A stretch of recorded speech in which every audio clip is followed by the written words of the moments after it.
Bukod sa mga naunang testigo na sina Rodora Mendoza at Vic Cacal, may dalawa pa raw bagong magsasalita tungkol sa di-manoy pork barrel scam sa loob ng National Agribusiness Corporation o NABCOR. Ayon kay Attorney Levito Baligod, ang testimonya ng dalawa ay kaugnay daw ng ilang maanumalyang proyekto ng NABCOR. May report si Lia Manialac del Castillo. Aabot daw sa 5 bilyong pisong pondo ng National Agribusiness Corporation o NABCOR ang nagamit lang sa anomalya. Ito ang ibinunyag ngayon ni Attorney Levito Baligod na abogado ng dalawang testigo mula mismo sa NABCOR na sina Victor Cacal at Rodora Mendoza. Kanina, isinumite na ni Baligod kay Justice Secretary Laila De Lima ang affidavit ni Cacal at Mendoza. Isinumite rin niya ang affidavit ng dalawang bagong witness na may alam sa umano'y anomalya sa paggamit ng 300 million pesos na pondo ng NABCOR na gininto ang Masaganang Ani o GMA program noong 2009. Ang programang ito ay isa sa mga flagship projects ng Administrasyong Arroyo. Sabi ni Baligod, mataas na opisyal ng Department of Agriculture at NABCOR ang dawit sa anomalya. Sa GMA fund, gininto ang Masaganang Ani. Merong 105 million for technical studies.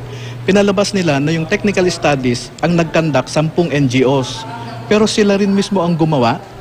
At nung binayaran nila ang NGO, yung NGO niremit din yung pera sa kanila at dineposit sa account ng isang NABCOR official.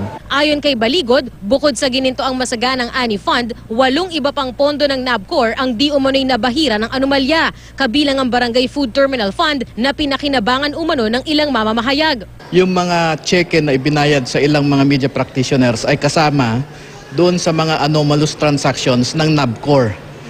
Kung sino ang liable doon, hindi pa kami handang magsabi. Yung mga fund releases to certain alleged media consultants.